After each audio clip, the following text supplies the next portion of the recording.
Bonjour à tous et bienvenue à Nantes, à la salle festive Nantes-Erdre, avant le grand rendez-vous des présidentielles de 2017, dans le contexte international que nous connaissons, dans une société qui cherche des repères. Et bien ce soir, une promesse faite par 4 grands acteurs de la vie associative française. Et pour eux, changer la donne, eh bien, c'est possible. Espérance, mobilisation générale, c'est le thème de ce cycle de conférences dans toute la France, avec Tugdual Derville, délégué général d'Alliance Vita, co-initiateur du courant pour une écologie humaine et fondateur de l'association À Bras Ouverts. Bonsoir Tugdual. Bonsoir. À votre droite, Étienne Villemain, fondateur de Lazare et fondateur de Fratello. Bonsoir Étienne. Bonsoir Olivier. À vos côtés, Thierry Véron-Lacroix, fondateur avec votre épouse de la Maison des Familles à Lyon. Bonsoir Thierry. Bonsoir. Et puis Éric Mestralet, fondateur et président d'Espérance Banlieue. Bonsoir Éric. Alors messieurs, pour commencer, je vous propose de nous raconter en quelques minutes la naissance de votre engagement. Alors on va peut-être commencer avec vous, Tugdual. Il y a quelques années, vous fondez À Bras Ouverts. Ce sont les handicapés. Bon, pour moi, en tout cas, tout a commencé par une rencontre avec un petit garçon. C'était à Lourdes quand j'avais pile 20 ans. Et la rencontre avec ce Cédric qui ne s'exprimait qu'avec les yeux. Il y avait un battement vertical pour dire oui et horizontal pour dire non. C'était donc assez fugace.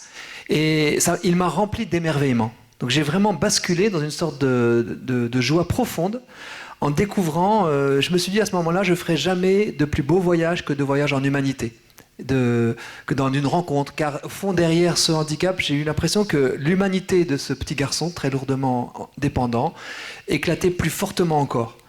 Alors je ne vais pas tout vous raconter, heureusement, pour nous tous, mais le jour du départ, il y avait un monsieur non-voyant qui était debout à côté de lui, à la salle de transit, qui m'entendait parler à mon nouvel ami, alors que j'avais le cafard adolescent classique de me dire c'est foutu, je ne vivrai plus jamais des grands moments comme ça. Et le monsieur non-voyant a dit « Ah, la jeunesse de Lourdes, qu'elle est belle! Si la jeunesse de France était comme ça, la vie serait belle. » Et quand il a dit ça, je me suis posé la question, qui suis-je? Jeunesse de Lourdes ou jeunesse de France? À Lourdes, j'avais eu cet écrin pour la rencontre. En France, je serais passé à côté du petit garçon. Et de manière un peu volontariste à l'époque, j'ai dit je veux être jeunesse de Lourdes en France. Je veux multiplier ces rencontres. J'ai multiplié ces rencontres et à chaque fois, le même émerveillement. Et du coup, ça m'a un peu mis en marche. Voilà. Alors, on le disait tout à l'heure, aujourd'hui, Alliance Vita, le courant pour une écologie humaine. À Bras Ouverts, alors concrètement, en quelques mots, qu'est-ce que vous faites ? Alors, je ne vais pas décrire les 3 associations, mais moi, Alliance Vita, dont je suis délégué général, nous avons à la fois des services d'aide et d'écoute et de soutien à des personnes qui sont confrontées à des graves épreuves de la vie, donc autour de la grossesse, infertilité, annonce du handicap, risque d'IMG ou d'IVG, ou des femmes qui ont vécu déjà l'avortement, et qu'on écoute, qu'on console, qu'on soutient. Et puis de l'autre côté, à l'autre bout de la vie, des personnes qui ont des difficultés avec la fin de vie, avec des deuils difficiles, avec des questions sur ces sujets. On a donc 2 sites, SOS Bébé, SOS Fin de Vie. Et une deuxième branche d'Alliance Vita, c'est d'aller à la rencontre des décideurs et du public pour les sensibiliser au fond respect de la protection de la vie, notamment des plus fragiles, solidaire des plus fragiles, c'est notre ligne de base, à la fois dans les lois puis dans les pratiques. Donc nos membres, nos quelques 1000 volontaires actuellement, rencontrent des personnes dans la France pour les vraiment encourager à une politique au fond fondée sur cette anthropologie du don, qui peut-être nous relie tous, qui est de mettre les plus fragiles au cœur de notre société et de réaliser à quel point la façon dont nous les traitons conditionne tout le reste de la vie politique, sachant que les plus fragiles, c'est nous tous, c'est vous, c'est moi, à différents stades de nos vies. Voilà. Ça, c'est pour Vita. Le courant, on en parlera peut-être un peu plus tard du courant pour une écologie humaine. Je ne veux pas monopoliser la parole. Merci beaucoup, Tugdual. Alors vous, Étienne, c'est la misère des personnes de la rue qui vous a touché. En fait, pas exactement. Il y a 10 ans, un peu plus de 10 ans, 11 ans maintenant, je faisais une retraite et au cours de cette retraite spirituelle, une sœur dit « Allez devant l'autel ». Prenez dans la corbeille un petit papier avec le nom d'un saint. C'est pas vous qui choisissez le saint, c'est le saint qui vous choisit. Et je me suis dit, qu'est-ce que c'est que ce truc? Et je me suis levé, et au moment où je me suis levé, j'ai eu une parole dans le cœur. Si c'est Mère Teresa, tu te mets en colocation avec des personnes de la rue. Je connaissais absolument rien à cet univers. Et j'avance, et je prends ce petit bout de papier, et d'un seul coup, j'ai une grande paix et une grande joie dans le cœur. Et je dis, d'accord, Seigneur, si tu veux. Et puis je suis rentré à Paris et il y a eu tout un tas de circonstances, plutôt de clins d'œil de la Providence, qui ont fait qu'on a commencé à vivre avec Karim, Rabat et Yves, qui étaient 3 gars qui étaient en grande difficulté, 3 jours après avoir eu ce petit papier entre les mains. Et quand j'ai commencé à vivre avec Karim, j'ai découvert que son papa avait étranglé sa petite sœur devant lui à l'âge de 3 ans, 3-4 ans, qu'il était vraiment très très fragile, avec beaucoup de violence en lui. Et on a habité pendant 2 ans, et c'était parfois très difficile, comme pour dire personne m'a aimé et tu vas pas réussir à m'aimer. Et quand même, au final, eh bien, on est devenu amis avec Karim, qui a retrouvé un travail et qui a aujourd'hui un logement. Rabat, lui, était vraiment en grosse difficulté avec l'alcool. Il a toujours ses difficultés, mais c'est quelqu'un d'extraordinaire. J'ai rarement vu quelqu'un qui a autant souffert que lui. Et en même temps, je me souviens d'un moment, on lui avait dit, si tu viens chez nous, il n'y a pas d'alcool. Et il vient, pendant 15 jours, il fait des gros efforts. Et au bout de 15 jours, il arrive en pleurant et il me dit, Étienne, je voulais pas boire. Et puis j'ai bu. Et je le prends dans mes bras, et il met sa tête dans mon cou, et il a ses larmes qui coulent dans mon cou, il avait plus beaucoup de dents, il était enrhumé, il y avait sa bave et sa morphe qui coulaient dans mon cou, et je le serrais fort dans mes bras, et je me disais, pour rien au monde, je voudrais laisser ma place à quelqu'un d'autre, parce que celui qui est dans mes bras, c'est Jésus. Ce Jésus qui dit, ce que tu as fait au plus petit d'entre les miens, c'est à moi que tu l'as fait, celui qui accueille ce petit en mon nom, c'est moi qui l'accueille. Et on a appris à vivre ensemble avec Rabat, c'était extraordinaire vraiment, et parfois assez rude aussi. Rabat a été baptisé en 2010. Et puis Yves, c'était un gars qui était en grande dépression.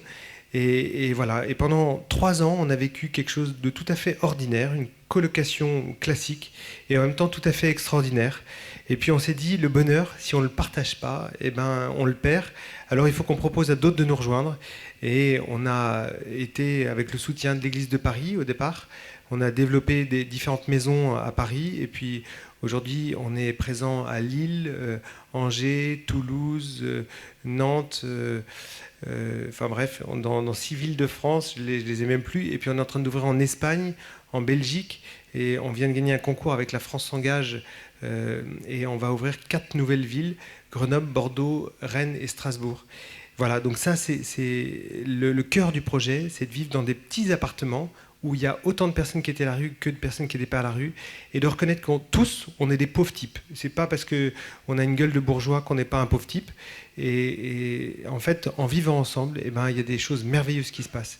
Et puis une dernière chose que je peux dire dans la présentation, c'est dire qu'on s'est dit qu'on voulait donner le meilleur de ce qu'on a aux personnes qui vivaient dans la rue. Et pour moi, le meilleur de ce que j'ai, c'est la foi. Et alors, on a proposé de créer un premier pèlerinage où on a amené 200 personnes de la rue à Rome. Et puis après, on a créé un événement qui s'appelle Fratello. Et on est parti avec 3500 personnes de la rue au mois de novembre voir le pape. Et c'était un moment extraordinaire.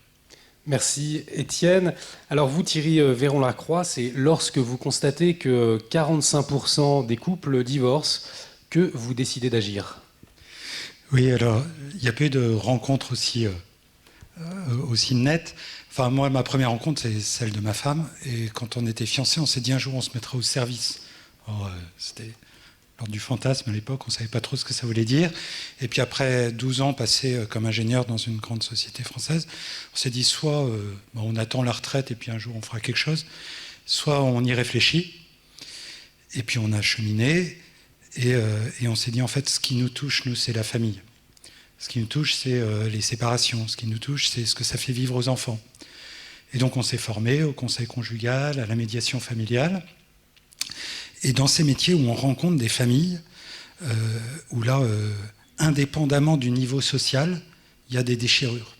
Immense pauvreté de personnes qui ont, à un moment, décidé de s'aimer pour longtemps, pour la vie, et qui fondent un projet, et puis ce projet ne tient pas la route, ne va pas au bout. Et c'est quelque chose que ensuite j'ai cherché des chiffres, etc. Et en France, quelles que soient les enquêtes d'opinion auprès des jeunes comme des moins jeunes, si vous demandez à des personnes qu'est-ce que vous voulez vraiment réussir dans votre vie, à 90%, ils répondent ma vie de couple, ma vie de famille. Et aujourd'hui, force est de constater que la moitié de ceux qui se marient Ensuite, il y a ceux qui ne se marient pas, où le taux est sûrement encore plus élevé de séparation. Les gens ont ce désir dans le cœur, vraiment, qui est inscrit dans le cœur de tout homme et toute femme d'aujourd'hui. Et en même temps, la société actuelle fragilise ces liens familiaux, en particulier les liens conjugaux, avec les conséquences qu'on voit sur la société. Donc, un mariage sur 2 pratiquement qui échoue, des conséquences très fortes au niveau de l'estime de soi des personnes qui entrent en dépression, enfin des tas de conséquences personnelles, des conséquences sur les enfants. Je rencontre régulièrement les enfants de personnes qui sont là-dedans et qui sont démunis, qui ont une perte de sécurité affective. Papa et maman s'aimaient, ils ne s'aiment plus. Est-ce que ça veut dire un jour qu'ils ne m'aimeront plus ? Enfin, il y a des tas de conséquences, avec des paroles fortes. Parfois, un enfant qui m'a dit papa et maman, ils m'ont divorcé. Et donc, des souffrances pour ceux qui ne réussissent pas leur projet et pour leurs enfants. Et donc, nous, ça nous a vraiment beaucoup touchés. Et on s'est dit, qu'est-ce qu'on peut faire ? Et il y a des richesses immenses dans l'Église actuelle, mais souvent peu accessibles au grand public. Et même, il y a eu une enquête récemment d'Ipsos, où les gens disaient on ne sait pas vers qui se tourner quand on est en difficulté dans notre couple, dans notre famille. Voilà. Et là, on s'est dit mais il y a des richesses à mettre à disposition du grand public, de tout le monde. Et donc, on a monté à Lyon une première maison. Qu'est-ce qu'on y fait dans cette maison ? Qu'est-ce qu'on peut y trouver ? Alors, c'est une maison où on prend soin et des couples qui sont en difficulté, avec du conseil conjugal, de la médiation. Et on s'est situé de manière un peu originale en amont des difficultés. Parce qu'avant qu'un couple aille mal, à un moment, il allait bien. Et qu'est-ce qu'il y a dans la société actuelle pour accompagner les couples en vue qu'ils continuent à aller bien ? Il n'y a pas grand-chose. Alors, il y a des parcours géniaux qui sont alpha couple dans certaines paroisses, mais sinon, il n'y a pas grand-chose. Et il n'y a pas de lieu qui incarne ce souci. Je travaille comme médiateur dans une autre association, mais c'est une association où on vient quand on est déjà en difficulté. Et très souvent, les jeux sont un peu joués. Les cartes sont jouées et on va aboutir à la séparation. Dans la maison, on propose des dîners à 2. Alors, tout ce qui peut toucher le parcours d'un couple amoureux, avec Alpha Duo pour les jeunes amoureux qui se demandent comment ils vont construire leur couple. Des dîners à 2 toute l'année où il y a une animation et on met les gens au travail. Parce qu'on ne se pose pas toujours la question entre la poire et le fromage. Comment est-ce qu'on se parle depuis un moment ? Est-ce qu'on se dit les choses essentielles ? Est-ce qu'on a des choses à se pardonner ? Qu'est-ce que ça nous fait vivre de vivre ensemble ? On tombe dans la routine. Donc, en fait, c'est un lieu. Notre slogan, c'est « Et si vous preniez du temps pour vous, votre couple, votre famille ?» Donc, beaucoup de propositions en direction des couples, beaucoup de propositions en direction des parents. Comment être père, comment être mère, comment faire avec la présence des écrans dans la famille, comment faire avec l'autorité. Toutes ces questions-là, et puis des choses pour les gens blessés, des parcours pour les mamans seules, etc. En fait, à Maurice Laetitia, récemment, le pape nous dit il y a 2 missions envers les familles. C'est faire grandir l'amour, guérir les blessures. C'est l'objet de cette maison. Merci beaucoup Thierry Véron-Lacroix. Et puis Éric Mestralet, alors vous, ce sont ces jeunes en France privés d'une belle éducation qui ont déterminé votre engagement. Alors, je me suis toujours intéressé à la politique. Je me suis toujours dit qu'est-ce que je peux faire pour mes concitoyens. Et je fais un petit peu de politique. J'ai vu que ça ne menait pas à grand-chose. Voilà, je me suis dit qu'il y avait d'autres manières de faire de la politique. Et après une longue période de discernement, qui pour moi est indispensable pour qu'on soit conforme à ce que veut véritablement le bon Dieu pour nous. Alors il y en a qui sont très précoces et très rapides. Moi, ça a pris un peu plus de temps. Je me suis engagé au moment où j'avais des enfants qui rentraient dans le système scolaire sur comment on peut réformer, aider à s'oxygéner le système scolaire actuel, parce que je trouvais qu'il manquait un certain nombre de choses évidentes. Et puis je me suis aperçu que ça ne concernait pas simplement que mes enfants, mais que ça concernait d'autres enfants, et peut-être des enfants un petit peu éloignés. Et je me suis dit, est-ce que finalement, ces enfants-là ont droit de vivre la même chose que mes enfants ? Est-ce qu'ils ne sont pas aussi français ? Est-ce qu'ils ne sont pas aussi dépositaires du même patrimoine que mes enfants ? Et dans ces cas-là, comment faire pour qu'ils puissent le recevoir ? Et d'où cette idée d'Espérance banlieue, c'est comment on peut donner de l'espérance dans ces quartiers difficiles où il y a une vraie désespérance.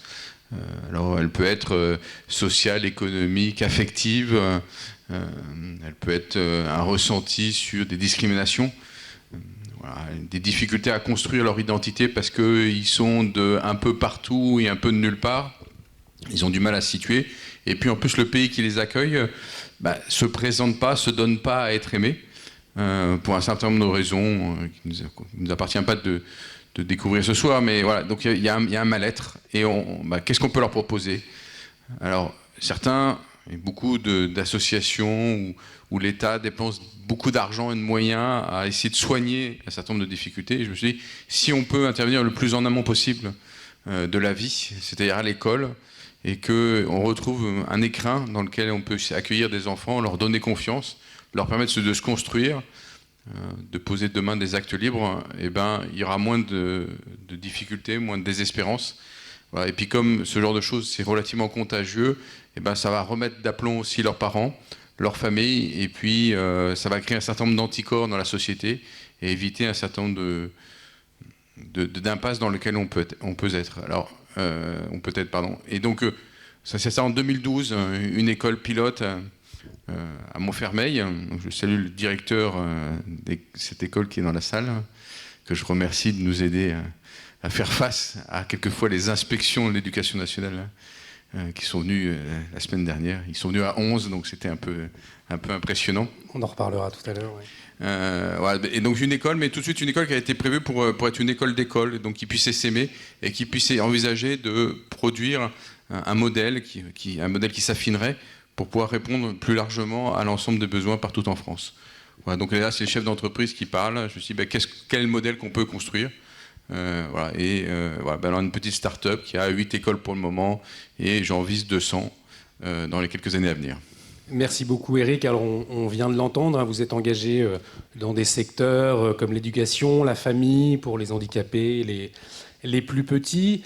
Alors des secteurs qui parfois crispent le débat politique dans notre société, ou alors parfois on n'en parle pas assez. Et pour autant, vous êtes les témoins de belles choses.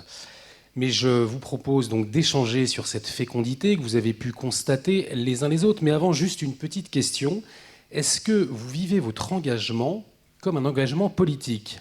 On vous a un peu entendu sur la question. Éric Tugdual, quel est votre avis? C'est toujours moi qui vais passer en premier pour répondre sans avoir le temps de réfléchir. Non, oui. Assurément politique, non pas partisan, même si je respecte tous ceux qui s'engagent dans le domaine. Il faut bien que des personnes s'engagent dans ce domaine, et même si malheureusement ils souffrent beaucoup, je pense aujourd'hui, de voir l'état de la campagne quand même qui ne va pas, c'est le moins qu'on puisse dire, au fond des choses. Mais je pense que nous sommes tous des responsables politiques, tous, c'est-à-dire vous, moi, nous tous. C'est-à-dire qu'on est tous appelés, et ça c'est ce qu'on dit aussi dans le courant pour une écologie humaine, à agir à hauteur d'homme au service de la justice. On est tous appelés à le faire. Et on est tous appelés à transformer la société. D'ailleurs, elle ne se transformera au sommet que si on arrive à transformer cette culture. Et donc, oui, je pense que lorsque on prend en compte les injustices dont on est témoin et qu'on trouve des solutions innovantes avec d'autres pour y répondre, nous assumons une vocation politique. Peut-être même plus fortement encore que certains des leaders politiques qui ont le nez rivé, vous le savez, sur les sondages ou sur le court terme, qui changent, on en a encore des exemples aujourd'hui, qui changent de point de vue par rapport à la parole qu'ils avaient pu donner il y a quelque temps. Nos vies associatives, elles s'inscrivent sur le long terme. Par exemple, à l'Alliance Vita, on a été confronté à ce scandale de voir que les femmes enceintes venant pour consulter en vue d'un éventuel avortement, depuis une loi du début de ce siècle, 2001, n'ont plus les aides, non plus la liste des aides aux femmes enceintes qui leur permettraient éventuellement d'aller au bout de leur grossesse. Parce que beaucoup, nous en sommes témoins dans nos services d'écoute, avortent à contre-cœur, sous la pression de toutes sortes de conditionnements, et faute des aides appropriées, faute de la connaissance de ces aides. Eh bien, nous avons décidé, en discutant avec le ministère de la Santé, de produire déjà ces aides. Il n'a pas souhaité les diffuser. Eh bien, nous éditons un guide, le guide des femmes enceintes, sans subvention, mais c'est une action de service public, une action politique qui s'assume comme telle. On en est à la 5 ou 6e réédition, et des centaines de milliers de ces exemplaires de ces guides sont diffusés dans toute la France. Les travailleurs sociaux l'utilisent parce que c'est très précieux pour eux. Voyez, donc, moi j'ai envie de dire, cessons simplement de constater. de commenter même, on y passe un temps fou, moi le premier, de déplorer, agissons. Agissons là où on est, ensemble, et on fera vivre cette politique, ce qui se vit étant plus important que ce qui se voit, et on retournera cette société. Non pas parce qu'un leader providentiel va nous tomber du ciel pour tout changer, hein, le leader providentiel, pour ceux d'entre nous qui partageons la même foi, il est déjà arrivé, il a déjà gagné, mais par contre, il compte sur nous pour agir, et nous le faisons joyeusement. Mais parfois, est-ce que c'est pas décourageant, justement? Vous nous parliez à l'instant, Éric, de ces 11 inspecteurs qui sont arrivés dans vos établissements. Est-ce que ce type de réponse d'un gouvernement, est-ce que c'est pas décourageant dans votre action? Est-ce qu'on se dit, où est l'espérance, justement? Qu'avons-nous à démontrer? Qu'on fait bien le travail et que les enfants ont la banane. C'est ce qui se passe. Et que les parents sont contents. Quand j'interroge les parents, ils remontent une situation qui est angoissante. Ils disent... J'étais à Mantes-la-Jolie il y a une dizaine de jours, il y a une école, et ils me disent, moi je venais autour de la cour de récréation pour voir si mon enfant ne se faisait pas violenter. Donc l'école publique, enfin, peu importe qu'elle soit publique ou privée ou autre, mais c'est-à-dire qu'on n'est plus en mesure de garantir la sécurité la plus élémentaire. Pour un certain nombre de raisons. Là aussi, on pourrait faire des analyses sur ces sujets-là, mais il y a une insécurité qui se crée. Donc les parents qui veulent le meilleur pour leur enfant se mobilisent et disent on veut des solutions. Et c'est eux qui vont dire aux politiques demain c'est bien ces solutions, pourquoi vous ne voudriez pas qu'elles se déploient? Donc l'avenir, l'espoir, il est du côté de ces solutions. Donc moi je ne fais pas de grands discours, j'écris pas de livres, si ce n'est des livres de témoignages, voilà, parce que faisons sur le terrain. Et c'est ce terrain-là, quand on respecte la vie, quand on respecte cette vie organique, ces petites cellules qui se reconstituent dans ces quartiers difficiles, donc une centaine d'élèves, jusqu'à 150, des petits effectifs, un corps professoral très engagé. On reviendra sur les qualités des professeurs tout à l'heure, du CP à la 3e, des bénévoles qui viennent aider, des gens qui n'étaient pas habitués à s'occuper et à côtoyer ces personnes. Finalement, la société se refonde grâce à cette petite cellule. Et ça, c'est un signe d'espoir, d'espérance exceptionnelle. C'est ce que j'ai constaté à Mantes-la-Jolie, à Pierre-Bénite, à Montfermeil, à Roubaix, et pourtant Roubaix c'est difficile. Et pourquoi Roubaix s'est créé? Parce que c'est les grandes familles du Nord qui ont dit ça commence à devenir difficile de vivre à Roubaix, donc qu'est-ce qu'on fait? Nous on a toujours été très institutionnels dans nos soutiens, dans nos aides, mais ça ne marche pas. Alors comme on se souvient qu'on est entrepreneur, c'est la famille Mullier, on va aider Espérance Banlieue qui a cette approche-là. Donc après avoir aidé un petit peu Montfermeil, ils se sont dit on va le faire chez nous. Je leur dis oui mais nos écoles elles sont petites et elles resteront petites. Et ils disent c'est pas grave, on en fera plusieurs. Voilà, et donc, dans le Nord, ça sera quelques-unes des 200 écoles qui vont permettre à la France de se refonder. Une école, 150 personnes, c'est à peu près 1000 personnes qui sont touchées directement. 200 écoles, ça fait 200 000 personnes. C'est donc, on a créé des anticorps dans la société pour éviter qu'elle s'écartèle, qu'elle craquelle et qu'elle dérive vers ces attentats qu'on a eus les mois derniers. Tous les terroristes avaient été à l'école publique, avaient pu profiter de ce que donnait la France. Rien n'avait permis de les faire, de leur faire éviter de faire ce choix vers le néant. Ça pose quand même un problème, ça pose des questions. Voilà, finalement, en reprenant des choses assez simples, les savoirs fondamentaux, on permet de lire, écrire, compter, c'est évident. On permet aux enfants de comprendre la chance qu'ils ont d'être dépositaires de ce trésor français, ce patrimoine français. On explique par exemple pourquoi, dans chaque village, il y a une église au milieu. C'est pas parce qu'on ne veut pas qu'il y ait une mosquée, mais c'est l'histoire, c'est inscrit comme ça. Donc il n'y a pas besoin d'avoir de frustration ou de créer une envie de jalousie, etc. Donc c'est simplement l'histoire. Et quand on leur raconte les choses comme ça, ils disent, nous, cette France, on peut l'aimer, on peut s'inscrire dedans. D'autant plus quand on voit cette générosité dont elle a fait preuve à travers les siècles. Ça, nous, on peut être les continuateurs. Alors peut-être à notre manière, ça plairait peut-être pas à tout le monde, mais ne jugeons pas a priori. Déjà, on remet tout le monde en dynamique et sur les mêmes fondations que ceux que nous donnons à nos enfants. Merci. Vous avez une réaction peut-être Oui, je pense que de notre côté aussi, il y a une dimension politique. Le Code de l'action sociale le dit d'ailleurs. Il dit la famille est un élément essentiel de la société. C'est sur la famille que repose l'avenir de la nation. Dans le Code de l'action sociale. Donc il y a quelque chose d'éminemment vrai, je pense, là-dedans. Et sur le sujet de la famille, c'est délicat parce que C'est une dérive qui s'est faite de 1% par an pendant 40 ans au niveau du taux de divorcialité. Donc, à la taille d'un mandat, on ne voit pas ce qui se passe. À la taille d'une vie, on commence à peu près à voir ce qui se passe. Mais c'est une transformation complète de la société, de la façon dont on voit les relations humaines, de la façon dont on considère ce que c'est qu'aimer. Aujourd'hui, on a beaucoup une société où l'amour, c'est quelque chose qui se consomme et pas quelque chose qui se construit. Donc il y a toute une révolution à faire là sur ce que c'est qu'être en lien, en couple. Et les conséquences sur la vie de la nation sont énormes. La première cause de la crise immobilière, c'est les séparations. Là où il fallait 100 logements hier, il en faut 145 aujourd'hui. Le coût des aides sociales est juste colossal. 70% de l'action des tribunaux de grande instance, c'est sur des sujets de séparation. Et 70% des jeunes qui se trouvent dans des maisons qu'on appelait maisons de redressement, c'est des jeunes qui ont été privés de présence paternelle pendant leur éducation, et 80% des jeunes qui sont accompagnés dans des centres de psychologie, dans les hôpitaux, sont des jeunes issus de familles éclatées aussi.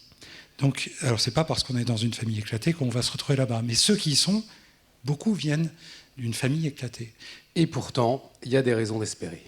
Et pourtant, il y a des raisons d'espérer. Alors, comment ? Voilà, parce que les gens ont ça dans le cœur, accroché, qu'ils ont le souhait de réussir. Et aujourd'hui, la famille fragilise, et donc il faut prendre du temps pour ça. Si ça a de la valeur, il faut prendre du temps. Je me souviens de cet homme dont la femme le quittait, qui était en dessous de... Enfin, il n'en pouvait plus, quoi. Il était très démoralisé. Et il disait cette phrase terrible, « J'ai passé plus de temps à m'occuper de l'état de ma voiture que de l'état de mon couple. » Il disait, mais c'est normal que ça s'abîme le couple avec le temps, c'est normal qu'il y ait des disputes, etc. Mais à ce moment-là, il faut qu'on prenne du temps pour ça. Est-ce qu'on prend du temps ? Et souvent, au conseil conjugal, c'est une question que les gens posent. Depuis quand est-ce que vous n'êtes pas posé pour un dîner en amoureux, pour réfléchir à où vous en êtes ? Voilà. Et donc ça, c'est un combat aujourd'hui, au moment où tout le monde dit on n'a pas le temps, ce qui est quand même étrange, alors que la plupart des gens quand même sont aux 35 heures, donc beaucoup plus de temps, mais à quoi on le consacre ? Donc là, il y a une perte du sens et on se laisse distraire par des tas de loisirs, de choses annexes, sans se concentrer sur ce qui à un moment était le choix qu'on a fait dans la vie et le trésor qu'on avait. Avec les conséquences, il y a quelques années, grande cause nationale, la solitude. Voilà. Donc il y a quelque chose à faire pour retrouver, là on va monter des labos de la rencontre, c'est pour les gens solos, des soirées où on va leur parler de comment être en relation, de la relation, comment construire un couple, etc. Et c'est fou, alors qu'avant on faisait des dîners pour qu'ils reprennent le goût de sortir un peu, de ne pas s'isoler. Là, le nombre d'inscriptions est colossal. Les gens disent, mais ça, on veut l'apprendre, on veut réapprendre à être en relation. Donc, notre moteur, c'est le désir qu'il y a dans le cœur des gens. Vous, Étienne, ce sont des gens en profonde solitude que vous côtoyez au début. Alors, qu'est-ce que vous remarquez ? Qu'est-ce que vous pouvez nous témoigner de l'évolution ? On a entendu tout à l'heure deux exemples. Alors, quelle fécondité de votre travail ? Qu'est-ce que vous avez... Il y a d'abord une chose, je rejoins ce que tu disais, Thierry.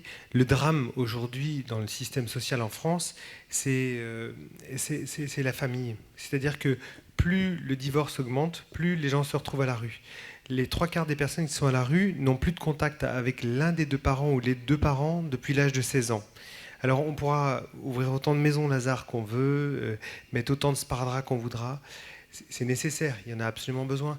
Mais le drame, en fait, c'est la question de la famille. Et donc, si on prend soin de sa famille, eh ben, on prend soin de toute la société. Et je pense qu'on ne peut pas prendre soin de la société aussi si on ne met pas le pauvre et les personnes fragiles au centre de cette société. C'est-à-dire qu'on est dans une société de la performance, il faut être meilleur, le plus fort, le plus beau, le plus intelligent, il faut gagner toujours plus de pognon, etc.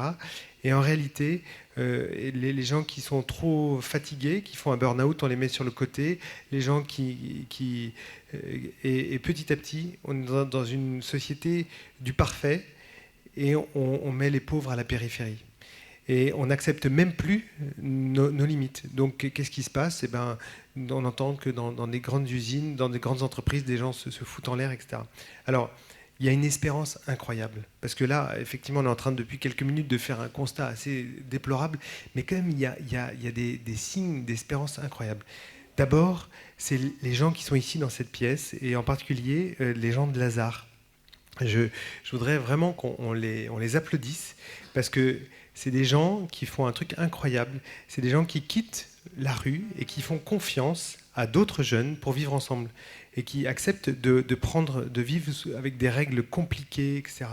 Et puis c'est aussi des jeunes qui donnent 1 année de leur vie, 2 années de leur vie, et en vivant ensemble, eh ben, il y a quelque chose d'incroyable qui se passe.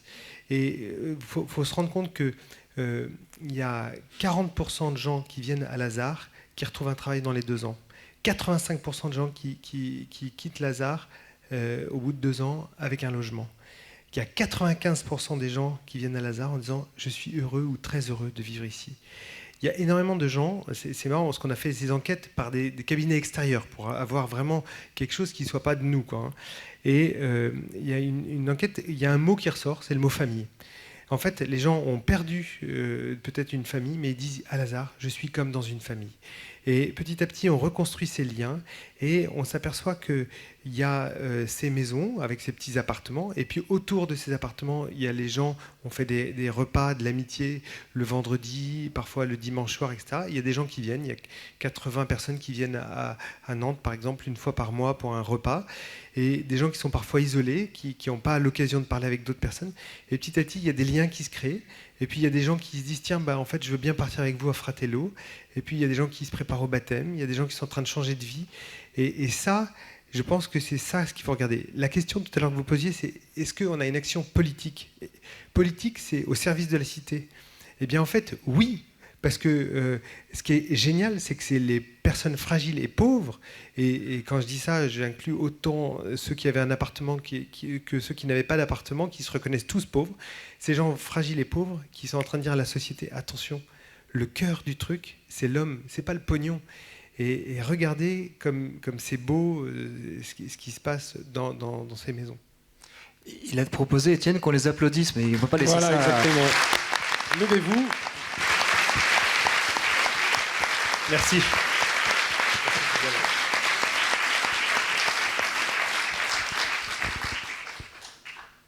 Vous parlez de foi, de Dieu tout à l'heure. Comment est-ce qu'il vous aide, Dieu, dans votre action, Éric ? Question délicate. On a beaucoup évoqué la rencontre. Alors moi, on a discuté hier déjà. Cette rencontre, il y en a une qui surplombe toutes les autres. C'est la rencontre avec un grand R. C'est celle avec notre Créateur. Et c'est lui vers lequel il faut se tourner tout le jour. C'est lui qui nous donne notre énergie, notre bienveillance, notre amour, notre force pour pouvoir mener ces combats, parce que ça reste des combats, ne serait-ce que pour ne pas être blessé ou en tout cas aigri par toutes les attaques. Vous évoquiez tout à l'heure de temps en temps des luttes qui peuvent faire mal. Alors oui, elles peuvent faire mal, mais justement il faut les dépasser. Et on ne peut pas les dépasser tout seul, avec notre faiblesse. Il n'y en a qu'un qui peut nous aider à les dépasser et avoir ce surcroît d'amour qui permet de regarder avec bienveillance même l'ennemi et de l'emmener finalement, l'aider à se tourner et l'emmener dans la direction vers laquelle on veut l'emmener. Et c'est ce que nous, on essaye de faire. C'est-à-dire qu'il y a une présence sur le terrain. Cette présence sur le terrain, elle rayonne. Elle remet les choses à l'endroit. Elle remet les choses normalement, sans prétention. Les gens nous disent, oui, mais ce que vous faites, c'est simplement normal. Les pères retrouvent de l'autorité vis-à-vis de leurs enfants. Les enfants ont envie de venir à l'école. C'est finalement assez basique. C'est ce qui devrait exister partout.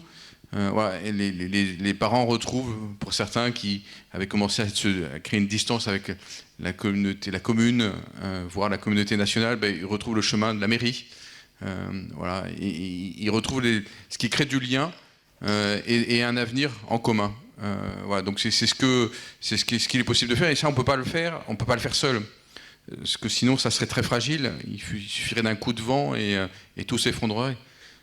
Voilà. Donc si on veut lui donner de la fécondité, de la pérennité, et déjà une préparation de l'éternité, eh ben, il faut le confier à notre Créateur. Voilà, tout simplement. Vous l'avez éprouvé, cette fragilité, Thierry Véron-Lacroix, dans votre engagement? C'est quelque chose qui est, voilà, qui est parfois diffus, et puis parfois il y a une épreuve. Et c'est vrai que quand on dit on est au service, on est dans une posture de service, on est au service de quelque chose qui nous dépasse. Ça nécessite, voilà, autant que possible, on n'y arrive pas toujours, une humilité, mais surtout de savoir s'appuyer sur celui qui fait que le projet avance, quoi.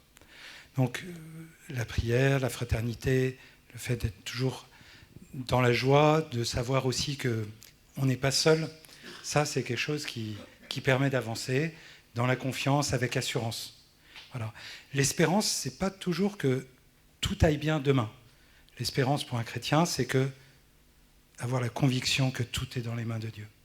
Et ça soulage, c'est pas moi qui porte, quoi. Donc là, c'est quelque chose d'essentiel. Dans la dimension de la famille, il y a quelque chose aussi qui est essentiel, c'est qu'en fait, on porte quelque chose qui est de l'ordre du sacrement, du signe pour le monde.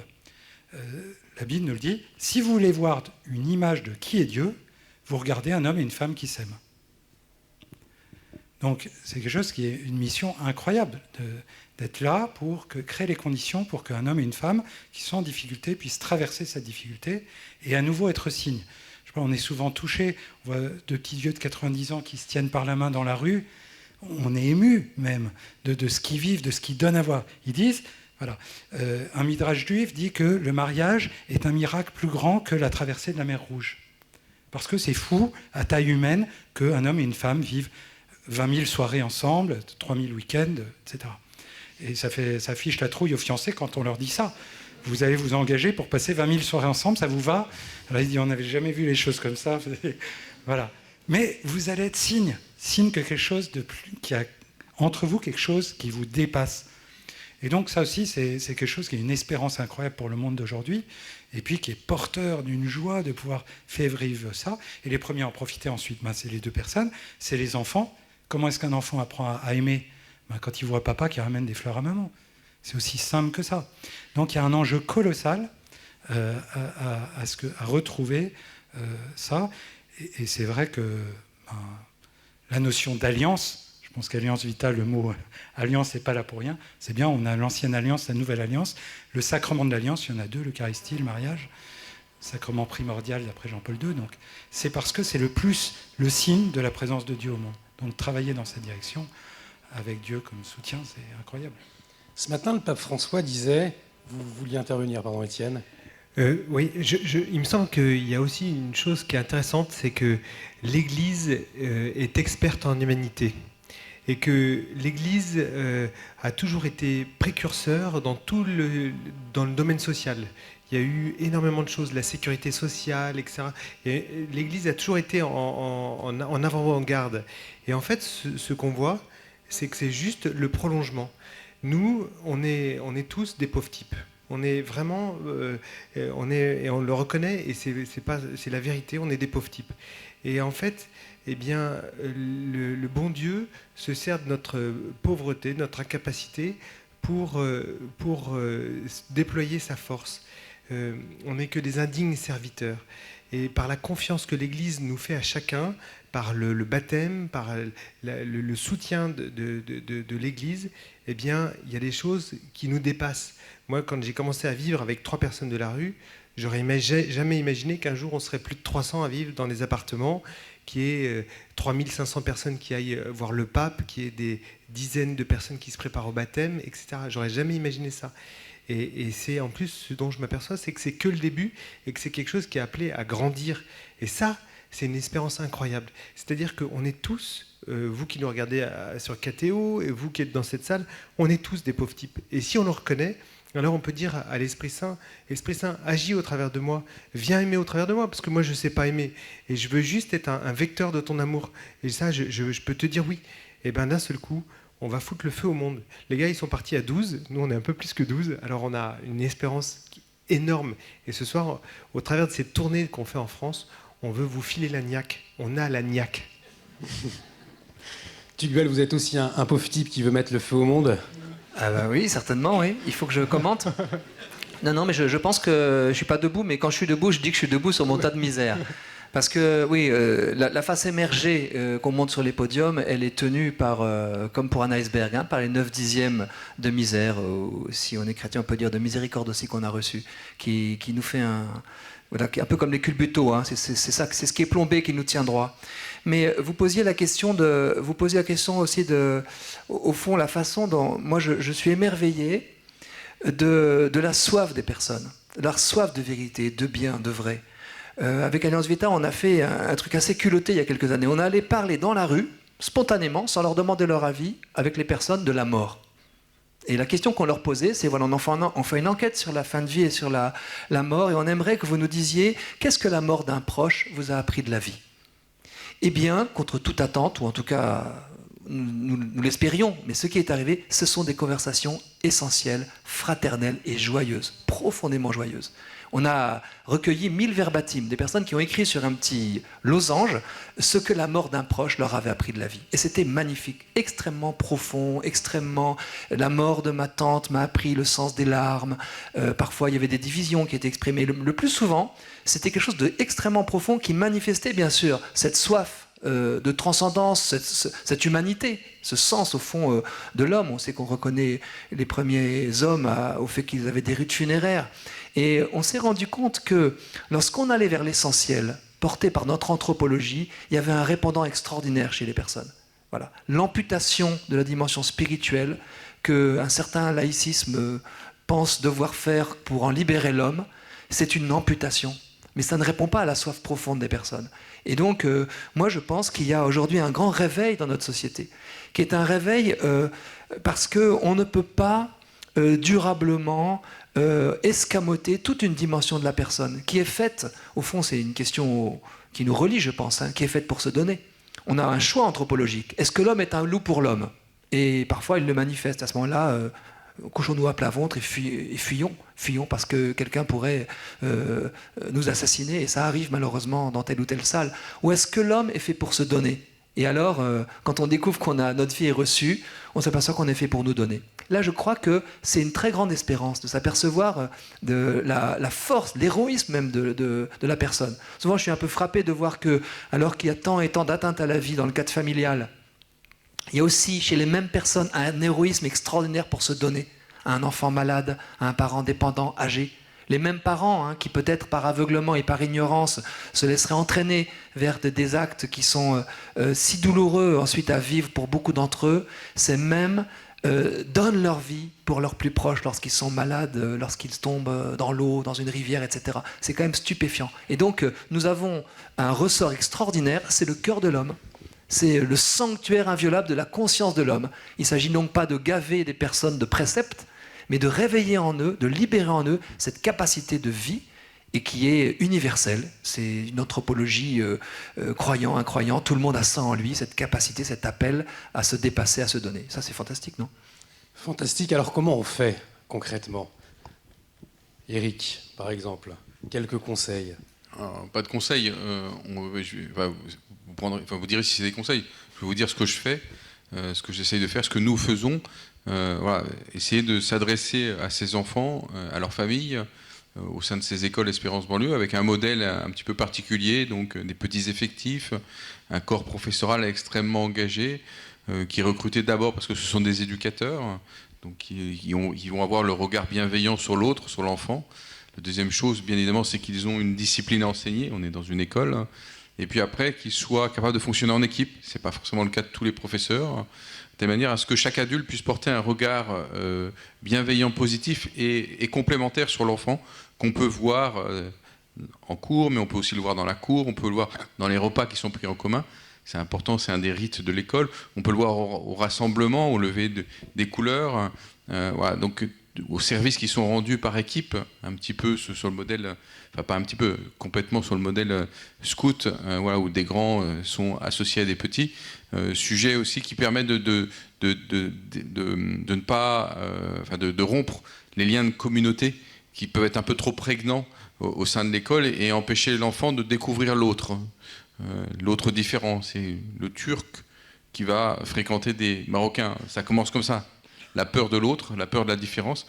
Voilà, il faut l'enseigner à l'école. Mais c'est aussi des professeurs qui sont extrêmement investis, qui vont avoir la capacité de dire non aux parents. Non, madame, en France, on serre la main du directeur. On ne peut pas, de manière incantatoire, dire qu'on a des préceptes religieux qui l'empêchent de le faire. Donc, il ne faut pas casser la relation. Il ne faut pas empêcher à l'enfant de venir à l'école, mais il ne faut pas considérer que c'est une chose normale et subir cette dictature qui serait imposée. C'est aussi dire non à un parent d'élève qui viendrait de manière un peu violente, c'est une histoire vraie, dire au directeur « Vous salissez ma fille ». Et pourquoi, monsieur ? Parce que vous êtes en train d'enseigner les fourberies de Scapin. Je ne comprends pas. Enfin, ça ne s'est pas passé en ces termes parce que le directeur est allé poser une main courante au commissariat, tellement le père était violent. Voilà. Parce que dans la religion de l'islam, le père disait que quand on prononce une chose mauvaise, les fourberies, ça abîmait, ça salissait sa fille. Donc voilà, le faire rentrer dans un dialogue, lui montrer que en France, en Europe, la raison qui permet de prendre conscience des risques, des choses belles ou des choses moins belles, permet d'éviter de sombrer et d'être tenté par ces choses moins belles. Ouais, c'est important, c'est comme ça qu'on fonctionne, c'est comme ça qu'on élève l'âme, c'est comme ça qu'on élève la conscience et on permet à des hommes de devenir droits et poser demain des actes libres comme adultes. Alors justement, ces règles, on entend bien qu'il y a des règles. Est-ce qu'elles sont nécessaires, indispensables pour une société bienveillante ? Est-ce qu'il nous faut pour espérer, est-ce que selon vous, il nous faut des règles, un cadre, Étienne ? Alors, moi, je trouve qu'il y a une expérience qui est intéressante à Lazare. Très souvent, quand on prend une personne qui était à la rue, elle passe de centre social en centre social. Elle va arriver dans un centre social et on va dire « Monsieur, vous ne savez pas faire la cuisine, il y a une cuisinière qui sera là. Non, vous n'allez pas faire le ménage, vous ne savez pas faire. On va mettre quelqu'un. » Et petit à petit, qu'est-ce qui se passe ? On déresponsabilise les personnes, on les assiste et on leur retire le goût de ce qui peut être sympa, de préparer la cuisine, d'aller faire des courses, etc. Et donc, on met des gens dans une situation qui n'est pas une situation normale. La personne ne paye pas, c'est pas grave, etc. Nous, à Lazare, par exemple, on a décidé de fixer un certain nombre de règles. Il n'y a pas de drogue, il n'y a pas d'alcool, chacun paye une participation aux charges, etc. Il y a une soirée par semaine où on se retrouve ensemble pour partager. Et il y a quelques colocs qui ne payent pas. Eh bien, c'est arrivé qu'il y ait des personnes, alors on les accompagne pour qu'ils puissent participer au loyer. Mais si la personne ne veut pas payer, eh bien, elle doit partir. Parce que, en fait, tes actions ont des conséquences positives, si tu fais des bonnes actions, et tes actions négatives ont des conséquences négatives. Et donc, en fait, c'est reconnaître à l'autre la liberté de faire le bien ou de faire le mal. C'est reconnaître à l'autre sa capacité d'avancer. Et en fait, ce qui est beau, c'est qu'on voit que les gens s'en sortent, et en fait, ce n'est pas notre réussite, c'est leur réussite. Et c'est ça, moi, quand je vois les visages de quelques personnes là de Lazare, je suis vraiment très heureux de voir que c'est eux qui s'en sortent, c'est eux qui se prennent par la main. C'est sûr que de temps en temps, on n'arrive pas à payer un loyer, etc. Et puis, on étalonne la dette, et puis hop, et puis la personne se reprend en main. Et puis, voilà, c'est pas parce qu'il y a aussi des embûches, on se casse la figure, mais on progresse. Et c'est ça qui est beau. Et peu à peu, les gens retrouvent confiance en elles. Donc je pense que dans une société, si on n'a pas de règles, c'est le bazar. Et il faut des règles pour faire grandir, un cadre qui fait grandir. Pareil dans la famille. La famille, c'est pas une démocratie, en plus. Et les règles sont essentielles. La question de l'autorité aujourd'hui est une grave question. Je pense qu'on partage cette question-là. Beaucoup de parents sont démunis, confondent l'autoritarisme, c'est-à-dire ma volonté contre la tienne, avec l'autorité qui est le rôle du parent de montrer la loi, de montrer la règle qu'on a instaurée qui nous concerne tous.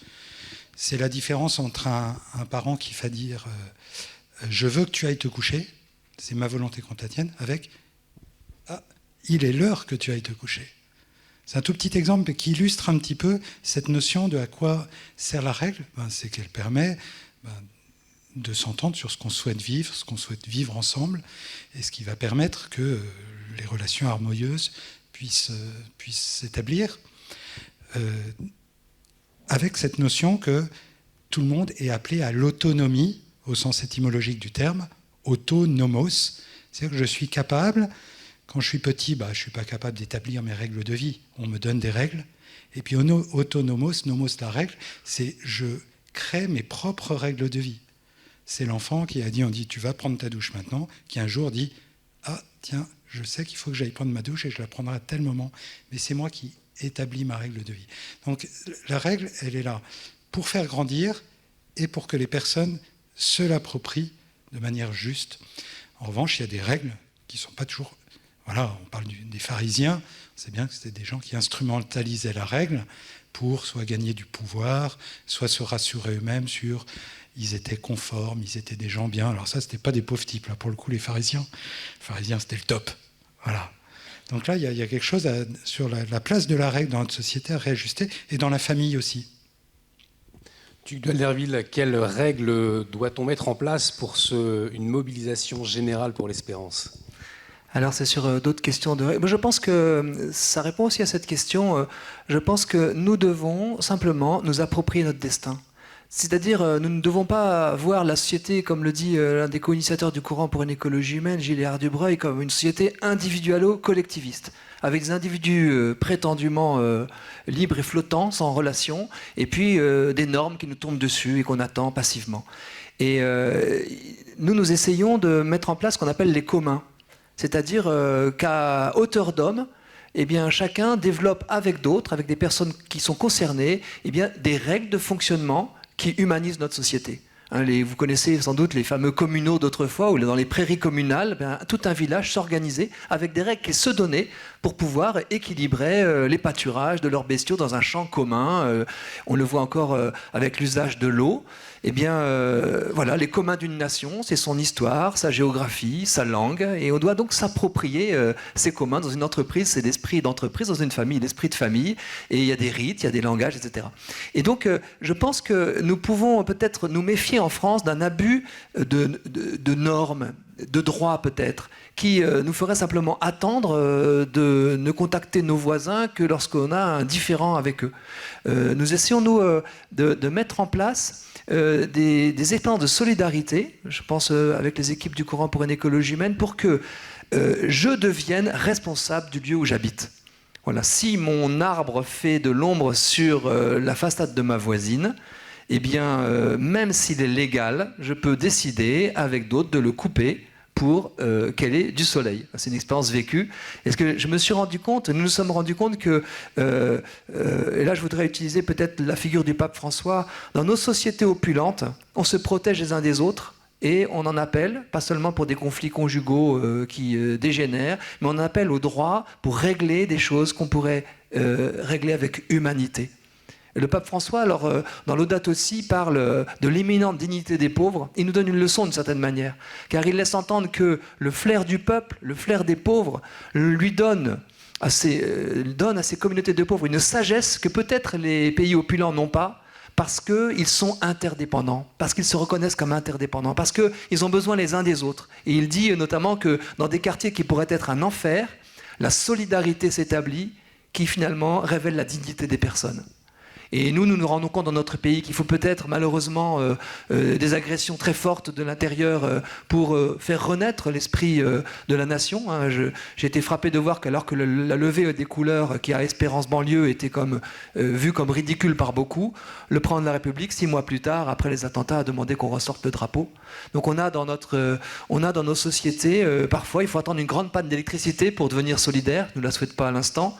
Dans les immeubles, parfois, il faut attendre des drames pour que les gens se parlent, se connaissent. Et parfois, les règles, l'abus des règles l'empêche. Je me souviens, l'un des membres de l'équipe d'Alliance Vita a vu les pompiers débarquer en disant « Est-ce que vous accepteriez d'aller, au milieu de la nuit, à 2 reprises, vérifier si la dame centenaire du même palier respire encore ?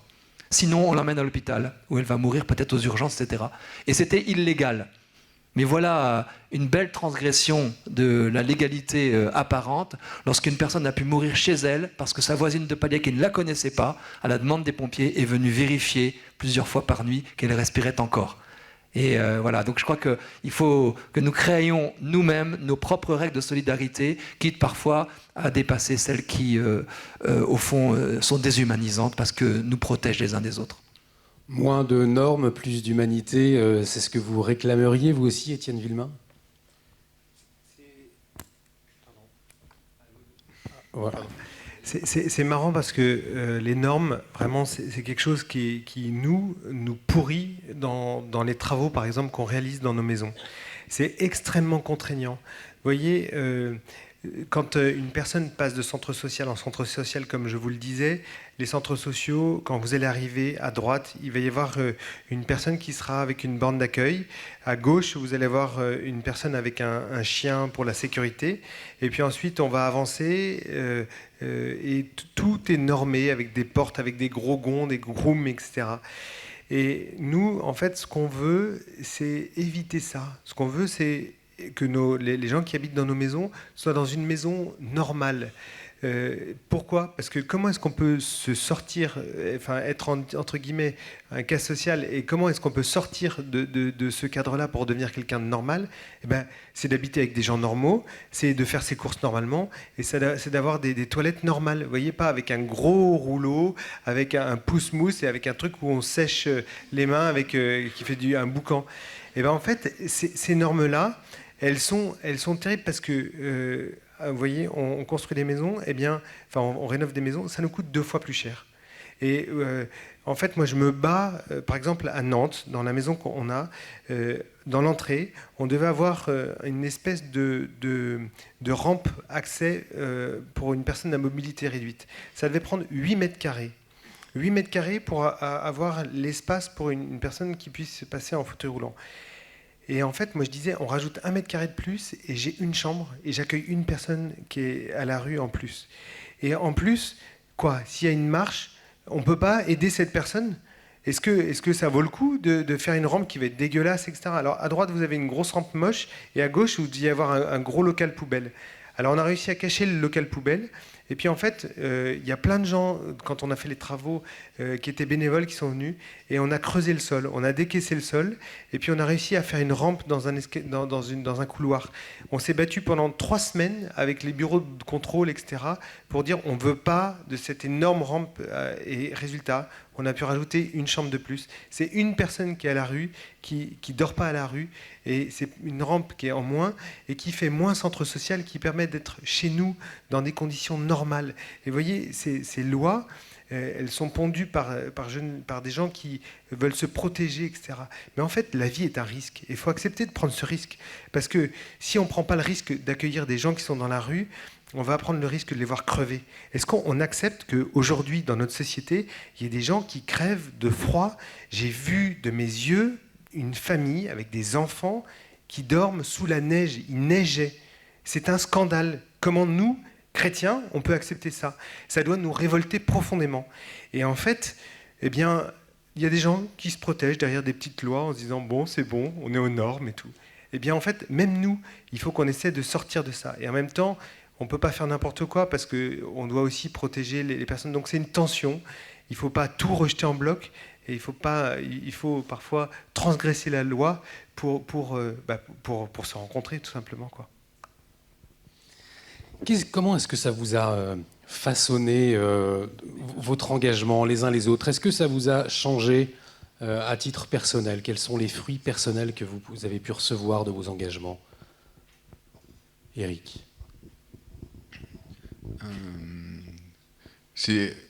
Les fruits personnels sont énormes. Je vous évoquais tout à l'heure une rencontre, des rencontres, le fait que ce soit votre serviteur ou tous les gens qui participent notamment à Espérance Banlieue, ont changé leur regard sur l'autre, vont voir de quelle manière il est possible de leur faire partager ce qu'ils ont reçu. Et là, particulièrement les compétences, les savoirs, le patrimoine français. Et donc, ils vont essayer d'en parler avec beaucoup plus de charité. Donc, ça ne va pas être des préceptes, ça ne va pas être incantatoire. Ça veut dire, c'est comment je fais pour leur faire découvrir. quelle histoire je leur raconte, pour leur donner envie de s'approcher de cela, d'ouvrir les yeux, de le prendre en compte, de se l'approprier, et puis de faire sien ce qui leur est peut-être plus difficile qu'à nos enfants. Donc voilà, c'est cette délicatesse qu'il faut avoir, nous oblige à nous remettre en cause, à changer peut-être nos regards, nos postures de pharisiens qu'on a tous. En tout cas, moi, c'était certain. Voilà, de manière à rendre possible cette appropriation. C'est vraiment fondamental. Et de fait, tous les gens que moi je côtoie au sein d'Espérance Banlieue, et c'est d'ailleurs pour ça qu'on se rencontre régulièrement, parce que ça nous bouleverse et on est obligé de le partager, on est obligé de l'échanger, on ne sort pas indifférent, tout le monde est bouleversé, tout le monde grandit, tout le monde a le cœur qui grossit, et il n'y a pas de fin à cela. Et donc c'est un petit engagement qui en appelle un autre, voilà, et qui est contagieux. Et de fait, c'est pour ça qu'on pourra avoir beaucoup d'écoles. Mais au-delà des écoles, parce que c'est pas forcément fondamentalement que ça qui nous intéresse, c'est la société qui se reconstruit. Il y a des gens qui se parlent, il y a des gens qui étaient de communautés et qui ne se côtoyaient pas. Il y a donc voilà, qui vont commencer à travailler ensemble. Il y a une école de la parentalité qui va se mettre en place autour de l'école. Les parents sont réinstitués dans leur rôle d'éducateurs. Le premier éducateur, nous ne sommes que des auxiliaires. Voilà, petit à petit, lentement et sans ne rien céder, en réaffirmant un certain nombre de principes, de règles qui ne doivent pas étouffer. Donc c'est pas des normes, mais c'est au contraire des règles qui font grandir. Voilà, et c'est ça qui est possible, c'est ça qu'on touche du doigt. Et c'est ça que je voulais vous faire partager ce soir. Et c'est à la suite d'Étienne, parce qu'il me dit, on a la chance d'avoir des choses à découvrir. On a la chance de découvrir des merveilles, on ne peut pas le garder pour nous. Donc venez vite nous rejoindre dans nos associations, dans nos initiatives, pas pour nous suivre nous, mais pour avoir la chance, comme nous, de découvrir ce que l'on vit au quotidien. Voilà. Et quand vous aurez vécu ça, vous irez vous-même fonder peut-être d'autres associations. Ça va vous donner une niaque. C'est ce que demandait Étienne. Merci Étienne. Étienne, quelle est la chose la plus importante que vous avez envie de partager ce soir?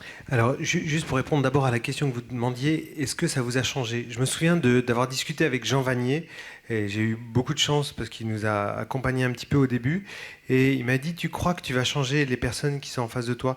Et c'est pas vrai, tu les changeras pas. Par contre, toi, tu vas changer. Alors je pense qu'il s'est trompé. Je pense que les gens qui sont en face de nous à Lazare changent énormément. Mais nous aussi, on change en profondeur. Et on découvre d'abord qu'on est nul, et c'est pas juste une formule de rhétorique, c'est la réalité. C'est-à-dire qu'on se frite, on se retrouve dans des situations où parfois on est en inconfort, en tension, etc. Mais aussi, on voit la puissance qui est à l'œuvre, la puissance de Dieu à l'œuvre. Et en fait, c'est ça aussi ce qu'on veut vous partager ce soir, c'est que, en fait, on a gagné. On a gagné.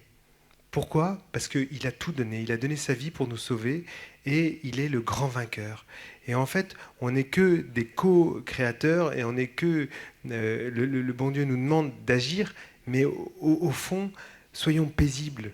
Soyons paisibles, et on peut rentrer dans l'espérance parce que on a gagné grâce au Christ qui nous a sauvés. Voilà. Et qu'est-ce que je peux dire? Votre deuxième question, pardon. Quelle serait vraiment la chose que vous souhaiteriez partager? Qu'est-ce qui vous a le plus bouleversé après votre engagement? Eh bien, je dirais que ce qui m'a le plus bouleversé, c'est peut-être le regard de mes parents. Et il y a quelques mois, ma petite maman nous a quittés. Et on est revenu de Fratello. Je partais à Fratello et je voulais pas lui dire au revoir parce que je voulais qu'elle m'attende. Et je sentais que pour elle, c'était important que j'y aille. Et donc on est allé là-bas, on a vu le pape, c'était absolument extraordinaire. Et j'ai dit au Saint-Père, voilà Saint-Père, ma petite maman va bientôt rejoindre le Seigneur. Et puis voilà, et puis on a eu l'immense chance de le rencontrer avec Loïc, Béatrice et ma femme et moi. On a eu le temps de rencontrer le pape de façon absolument incroyable. Et je suis rentré et j'ai vu dans les yeux de ma maman cet amour et puis cette admiration, et ça m'a vraiment touché. Et puis quand elle est partie, j'ai reçu un mail du pape qui m'a dit votre maman va vous aider pour monter ces journées mondiales.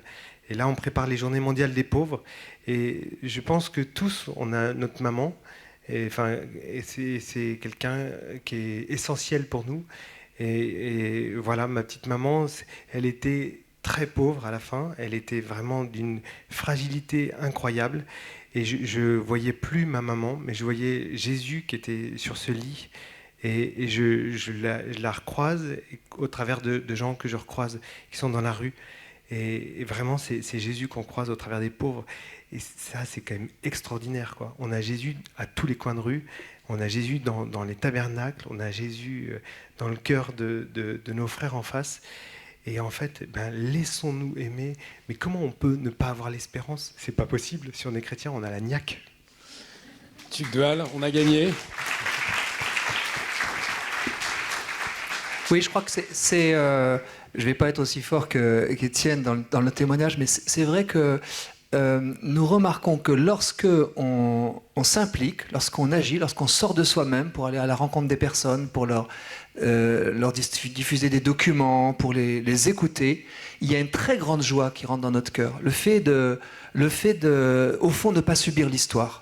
Le fait de prendre le train de l'histoire. Moi, j'étais, du fait de mon grand âge, au Bourget quand Jean-Paul II est venu pour la première fois en France, et je l'ai entendu dire une phrase assez stupéfiante à propos de notre pays. « France éducatrice des peuples, qu'as-tu fait de ton alliance avec la sagesse éternelle ?» Vous vous souvenez de cette phrase? Assez stupéfiant, un peu culotté. Un pape polonais, il peut le dire. En tant que Français, c'est peut-être difficile.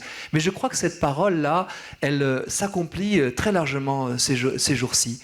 J'ai relu des notes qu'un dissident tchécoslovaque, Václav Benda, diffusait du temps du communisme tchécoslovaque, où il disait, face au pouvoir totalitaire, qu'est-ce qu'on fait? Eh bien, il répondait, et c'était clandestin, il faut occuper toutes les sphères de pouvoir que l'État totalitaire laisse vacantes pour y instaurer la vie dans la vérité. C'était la formule de son ami Václav Havel, la vie dans la vérité. En France, aujourd'hui, je pense que foisonnent 1000 oasis de vie dans la vérité, qui sont bien sûr ancrés en profondeur dans une source inépuisable, mais qui transforment notre société. Et alors peut-être que les idéologies mortifères, on les voit passer, on les a vues passer, elles font des millions de morts, elles en ont fait des millions, et elles vont peut-être continuer à en faire des millions. D'une certaine manière, ça c'est le sens de l'histoire que nous risquons simplement de déplorer. Mais la vie dans la vérité, dans l'humus de la société, ce foisonnement d'initiatives auprès des plus fragiles, des pauvres, vous en aurez toujours, c'est-à-dire cette humanité simplement, le fait de se pencher sur les plus fragiles, ça c'est pour toujours et à jamais, et c'est ça qui fait la véritable histoire. Et donc je pense que lorsque, c'est le cas de beaucoup d'entre nous, on a la chance, malgré nos limites, notre ambivalence et toutes les misères qu'on a exprimées ici, d'avoir une anthropologie solide comme le roc, celle qui manque tant à nos contemporains dans cette société que certains ont appelée liquide. Alors c'est à nous qu'appartient de construire l'histoire. Et on le fait. Et en reliant, parce que Benda disait deux petites choses très intéressantes, il disait, il ne faut pas que ces oasis restent des ghettos, il faut qu'elles se relient, il faut tisser la société, il faut des tisserands, pour se relier, se comprendre et changer nos prophétismes. Et puis il faut aussi, disait-il, ne pas hésiter à venir vivifier la société totalitaire. Parce que, disait-il, la vie est plus forte que la mort et la vérité plus forte que le mensonge. Et donc nous avons cette capacité de transformer la société avec nos limites. Et c'est ce qu'on voit en France. Et moi je pense qu'il y a un rayonnement spécial de la France qui est lié à son histoire aussi spirituelle, mystérieuse, certains en ont parlé, en ont écrit, qui nous donne aujourd'hui une très forte responsabilité devant l'histoire de continuer d'agir paisiblement, mais en ayant effectivement cette conscience que nous agissons portés par beaucoup plus grand que nous. Et comme vous l'avez dit, il faut que je dise le moniaque pour plaire, mais... La victoire, j'ai plus de voix, étant déjà advenue, on n'a pas cette responsabilité du résultat, mais juste de faire les choses et ensuite de dormir sur nos deux oreilles parce que le maître, lui, veille. Alors comment est-ce qu'on fait pour agir paisiblement ?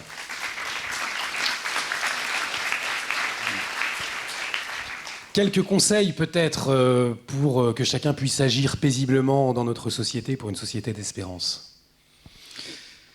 Je dirais que la source, c'est pas nous. Et donc on peut agir paisiblement parce que la source ne va pas se tarir. Éventuellement, elle va se boucher. Notre travail, ça sera d'enlever les cailloux dessus. Mais la source je pense, de toutes nos actions qu'on évoque ici et de tous les gens qui sont impliqués dans nos maisons, nos écoles, etc. Si on est dans la foi, c'est-à-dire qu'on fait confiance que cette source est là, on est dans la paix. Voilà, c'est une paix qui nous dépasse. qui va au-delà de ce qu'on peut rechercher comme... La paix, c'est souvent... Ça peut être compris comme une sorte de confort. Fous-moi la paix. D'accord ? Mais non, c'est quelque chose qui est bien plus profond. Moi, je me souviens qu'un des moments où j'étais le plus en paix dans ma vie, c'était 3 jours après le décès d'un très bon ami, mort dans des circonstances terribles, qui laissait 6 enfants, etc. Mais j'ai reçu ce moment de paix parce que j'ai su que le Seigneur était à côté de moi. Voilà. Donc ça permet d'avancer dans la paix, dans nos missions, dans notre mission de baptiser. Enfin, je parle de ça pour toutes les situations qu'on vit dans nos familles. Pas besoin d'être engagé dans une association, autre chose. La paix, c'est quelque chose qui se reçoit. Donc je crois qu'il y a déjà être en paix. Je rejoins la question aussi de l'efficacité. C'est pas un mot tabou dans l'Église, et en même temps, c'est pas quelque chose... le chiffre, l'Église, la Bible nous parle de chiffres, d'avoir des résultats, il faut quantifier, et en même temps, c'est pas premier, c'est pas voilà. Donc déjà, si on n'est pas, voilà, ça n'empêche pas qu'on ait des plans ambitieux, qu'il faille essaimer, voilà. Donc ça permet déjà de mettre en paix quand on sait que celui qui tient la barre, c'est pas nous. Voilà. En revanche, on n'est pas en paix si on perd la foi. Je crois qu'il y a ça qui est en jeu énormément. Et puis ensuite, c'est l'unité, vivre comme des chrétiens, les 5 essentiels de la vie chrétienne. La vie fraternelle, quand on agit ensemble, pas en son nom propre. La prière, le fait qu'on ait toujours des gens en croissance, au service, qu'on annonce quelque chose de manière explicite ou pas. Moi, je crois qu'une des merveilles qu'on a dans notre mission, c'est qu'on voit l'action de Dieu dans le cœur des personnes. Quand vous êtes avec un couple, dans une pièce, et puis qu'on travaille un petit peu leur histoire, etc., et qu'à un moment, l'amour se manifeste entre eux, on est témoin d'un truc incroyable. Alors, un non-chrétien, un conseiller conjugal non-chrétien, il veut dire « je suis témoin de l'action de l'amour dans les cœurs ». Nous, chrétiens, c'est la source, donc on va dire « non, c'est de manière masquée, il y a quelqu'un qui agit derrière tout ça ». Donc, voilà, je crois qu'il y a tout ça qui se joue, être dans la foi. Oui, c'est ça. Et sur le terrain, quels sont les besoins concrets ? Alors, à Lazare, nous, on a des vrais besoins très concrets. On voudrait ouvrir 4 nouvelles maisons. Non, mais attention, eux aussi, ils ont des vrais besoins concrets. Hein. Ils vont en parler, ils vont vendre leur soupe après la mienne. On veut ouvrir 4 nouvelles maisons. Une à Grenoble, Bordeaux, Rennes et Strasbourg. Une maison, ça coûte 2 millions d'euros pour la construire. Alors, on a une foncière qui nous aide. Donc, en fait, ils nous trouvent, à chaque fois qu'on trouve 1 million, ils nous trouvent l'autre million. Mais il faut quand même qu'on trouve 1 million par maison. Alors, il y a peut-être des gens qui nous regardent sur KTO ou des gens qui sont ici, qui payent l'ISF. Eh bien, on a une fondation et vous pouvez défiscaliser très simplement.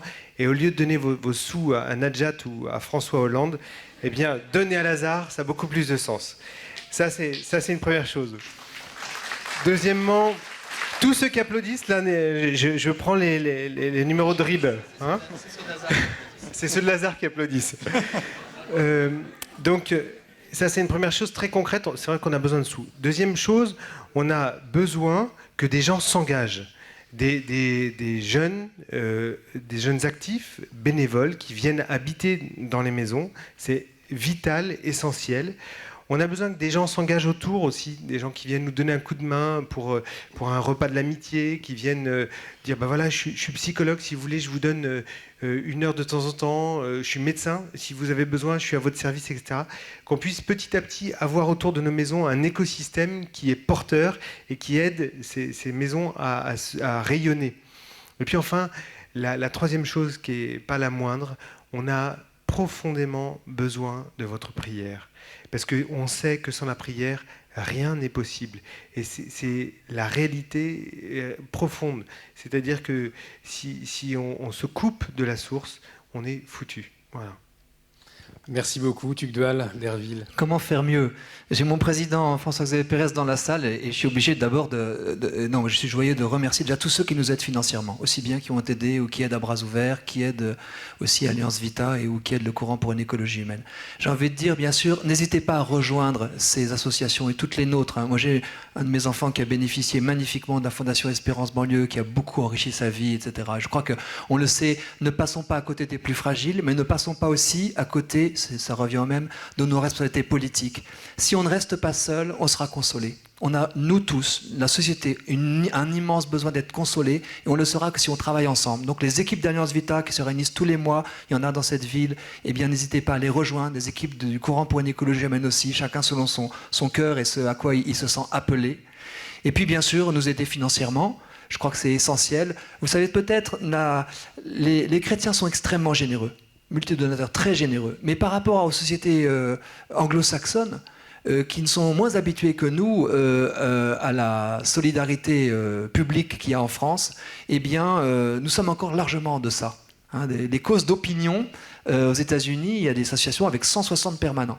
Et en France, c'est des plus petites associations. Donc on a besoin de grandir si on veut répondre à l'immense défi, j'ai envie de dire, et c'est pas pour donner une touche de désespérance, nous sommes quand même au pied du mur d'un naufrage anthropologique. Et donc, il compte sur nous pour relever le défi, le défi pour léguer à la planète des êtres humains fragiles et qui auront reçu tous les repères anthropologiques que nous avons reçus nous-mêmes. Je ne vais pas vous faire de dessin, mais quand on compte les mesures de déconstruction, eh bien, ça veut dire qu'on a besoin de s'engager. Et si nous ne le faisons pas, nous, si vous le faites déjà, j'en vois certains qui sont engagés depuis bien longtemps pour le respect de la vie des plus fragiles à différents stades, mais si nous ne le faisons pas, nous, personne ne le fera à notre place, compte tenu de l'état de grande errance anthropologique que vit notre société. Donc merci à tous ceux qui le font déjà et merci aussi à tous ceux qui continueront à s'engager. Éric Mestralet. Alors, moi là aussi, je vais constater un mouvement qui est assez nouveau, c'est de voir toute une jeunesse et quelquefois des moins jeunes qui ont envie de réveiller sa vocation de la transmission. Tugdual l'a évoqué pour son fils. Aujourd'hui, on a plus de 300 ou 400 demandes de professeurs qui veulent venir s'investir dans une école Espérance Banlieue. Dans les dîners parisiens, les parents sont contents de dire que leur enfant vient à postuler pour un poste à Espérance Banlieue, alors que il y a 2 ans, on disait qu'il passait le concours des écoles et c'était pas terrible et qu'on le cachait. Donc c'est merveilleux parce qu'il n'y a rien de plus beau comme métier que celui de la transmission. Donc aujourd'hui, je vous ai évoqué 200 écoles. Alors, quand est-ce qu'elles seront là? Quand est-ce qu'on pourra les réaliser? On y travaille d'arrache-pied pour avoir un certain nombre d'aides et de financements qui nous permettraient d'accélérer le mouvement. Mais 200 écoles, ça fait au moins 3000 professeurs. 3000 professeurs, c'est la sève d'une jeunesse qui s'engage, qui se mobilise. Il y en a beaucoup qui sont d'ailleurs issus du mouvement social, comme on le dit pudiquement, à propos de cette jeunesse qui s'est levée en 2013. Voilà. Donc, c'est merveilleux de voir cette jeunesse qui se lève, c'est merveilleux de voir des moins jeunes qui aussi se mobilisent pour transmettre. À partir du moment où une société recommence à transmettre, eh ben, c'est le début d'une longue histoire qui se remet à fonctionner. On peut de nouveau se projeter. On va à la fois se pencher sur le faible, on va à la fois éviter cette déconstruction majeure, mais on va aussi construire. Et c'est bien de poser des digues, c'est bien de se défendre, mais tout ce qu'on peut faire aussi pour fonder, refonder, de manière très positive, c'est beaucoup plus facile, ça nourrit, le cœur grandit. Et voilà, et il y a des gens qui s'épuisent. On voit Tugdual que quelquefois des combattants, c'est dur, c'est agressif. Voilà. Si on veut garder cette sève, cette joie, eh ben, il faut revenir auprès des jeunes, auprès des fragiles, auprès des enfants, et eux nous donnent la pêche, la niaque, dirait Étienne, pour pouvoir continuer. Aujourd'hui, cette jeunesse, elle nous attend. Elle est peut-être pas de vos quartiers, mais elle a soif de ce que vous avez reçu. Est-ce que vous allez les priver ? Merci beaucoup. Alors nous arrivons déjà au terme de cette émission. Je vous propose, avant de conclure, Quels mots, quelles pensées souhaiteriez-vous partager une dernière fois avec les personnes qui sont venues ce soir?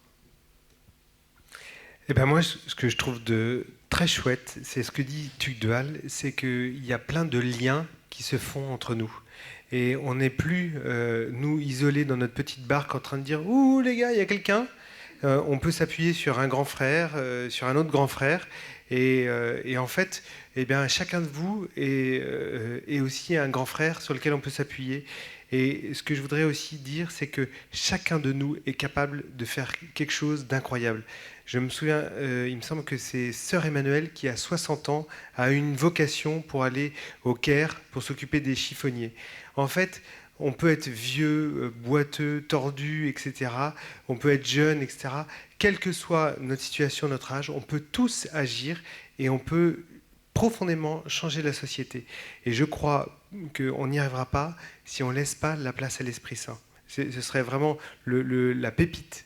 C'est laissons l'Esprit Saint agir dans nos vies et je suis persuadé que ça va changer la société.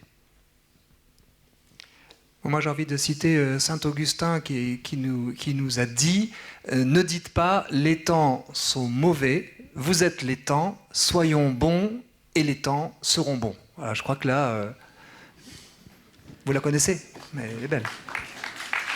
Merci pour lui. Nous, Maison des Familles, on en est au tout début de l'essaimage. On est tout petits, donc les grands frères, ils sont vraiment autour de moi, là. Et donc, c'est sûr qu'il y a aussi un appel. Ce qui est clair, c'est qu'on a eu, je sais pas, en 4 ans, on a eu une visite presque tous les mois de lieux qui veulent se monter. On est en contact avec 5 villes qui veulent vraiment avancer sur ce sujet. Donc, voilà, je dis, moi aussi, je lance mon petit appel, rejoignez-nous. Dans notre lignée, on a besoin de gens professionnels aussi. C'est quelque chose qu'on n'a pas souligné tous, mais on a besoin de compétences professionnelles pour faire bien les choses. Mais pas seulement. On a besoin de cœurs ouverts, de cœurs qui s'émerveillent, de cœurs qui accueillent de manière inconditionnelle. Parce que nous, on a tout type de famille, tout type de situation qui arrive. Je crois que c'est cette ouverture de cœur et puis cet appel qui est mis dans le cœur. C'est pas faut que je m'y colle, je suis un bon chrétien. Non, c'est que ceux qui nous rejoignent, qui lisent un appel dans leur cœur. Voilà. Par contre, il faut le lire, il faut aller chercher, fouiller. À quoi je me sens appelé, voilà. Éric Mestralet, le dernier mot, la dernière pensée que vous souhaiteriez laisser ce soir.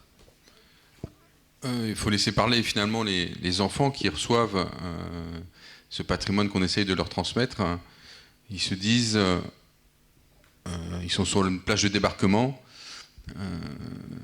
on les a emmenés pour préparer le brevet, parce que c'est compliqué, l'histoire c'est intellectuel, on a beau la faire chronologique pour leur donner des repères, si on leur permet de toucher, c'est plus facile pour eux, donc on est à la pointe d'Oc. Ce jour-là, providentiellement, un capitaine de gendarmerie, capitaine des pompiers de Paris, organise une prise d'armes pour rendre hommage à quelqu'un qui est mort au feu. Et il cite un jeune résistant qui, 60 ans auparavant, allait être fusillé et écrivait à son papa et à sa maman en disant « Cher papa, chère maman, je vais être fusillé demain matin. Ne soyez pas triste, je donne ma vie pour mon pays.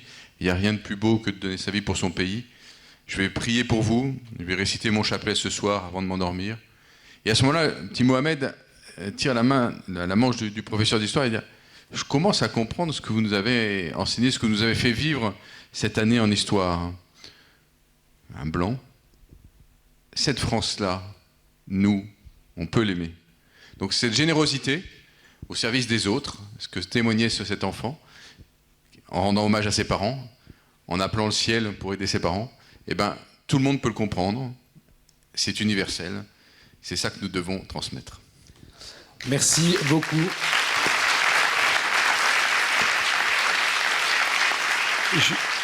Juste aussi un immense merci à KTO d'avoir été le partenaire de cette tournée.